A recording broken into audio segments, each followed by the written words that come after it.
वक्त है आपको गाजीपुर विधानसभा सीट के उन मुद्दों के बारे में बता देने का जो चुनाव में सबसे अहम किरदार निभाते हैं और इन मुद्दों पर जनता अपना वोट देती आती है। तो गाजीपुर की जमानिया सीट का पहला मुद्दा है बाढ़, जो हर साल तबाही मचाती है और इसकी वजह से किसानों की कई एकड़ फसल खराब होती है।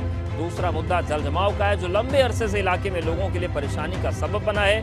वहीं आवारा पशुओं की वजह से भी लोगों को बीच में नाराजगी है, जो किसानों के लिए सिरदर्द बने हुए हैं।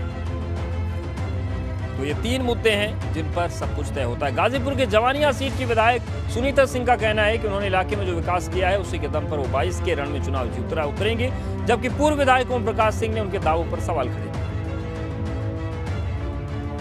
तो दावों का और आरोपों का दौर यहां पर चल रहा है, सुनिए।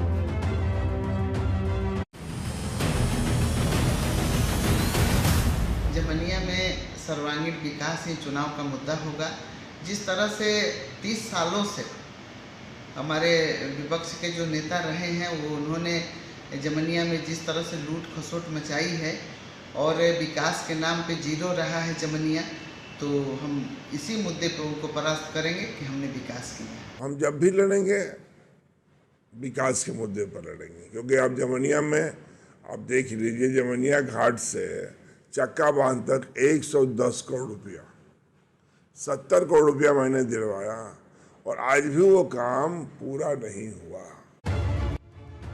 और अब वक्त है आपको पूर्वांचल के गाजीपुर जिले की जमानिया सीट के उस सत्य के पत्ते से रूबरू कराने का, जो यहाँ पर किसी भी उम्मीदवार की हार और जीत तय करते आए हैं। और ये हैं यहाँ के मुस्लिम और मौर्य वोटर, जिनकी तादाद इस सीट पर सबसे ज्यादा है। जमानिया में 70,000 मुस्लिम वोटर हैं, जबकि मौर्य वोटर्स की तादाद 70,000 है। और अगर ये एकमुश्त होकर किसी उम्मीदवार को वोट देते हैं तो जीत का रास्ता उसका साफ हो जाता है। तो एक बार फिर से रुख करते हैं पूर्वांचल के जानकार और वरिष्ठ पत्रकार अरुण मिश्रा जी का। अरुण जी, जिस तरीके से मौर्य और कुशवाहा वोटर्स की यहाँ पर ताकत है, उन सब के बीच विकास के मुद्दे की बात कही जा रही है, क्या तस्वीर आपको बनती नजर आ रही है? कि मैं एक बात बता दूं, पूर्वांचल में जातिवादी राजनीति हमेशा हावी रही है। पिछली बार भाजपा के साथ सुहेलदेव पार्टी का समझौता हुआ था जी। तो कहीं न कहीं से सुहेलदेव पार्टी के भी बड़े वोटर वहाँ पे हैं, वो वोट भाजपा के पक्ष में गया था।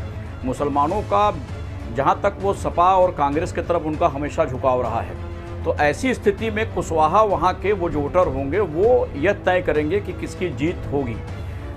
तीसरा, वहाँ क्षत्रियों का भी बड़ा एक गढ़ है और वो ओम प्रकाश और साधना के बीच में बटेंगे। इस बार अब सुहेलदेव पार्टी, अब सपा के साथ अभी गठबंधन नहीं हुआ है, लेकिन शुरू से होता आ रहा है कि हम सपा के साथ जाएंगे, किसके साथ कुछ दिनों के बिल्कुल। और ये तस्वीर साफ होने के बाद स्थितियां और स्पष्ट हो पाएंगी। सर, बहुत शुक्रिया आपका हमारे साथ जुड़ने के लिए और समीकरण समझाने के लिए।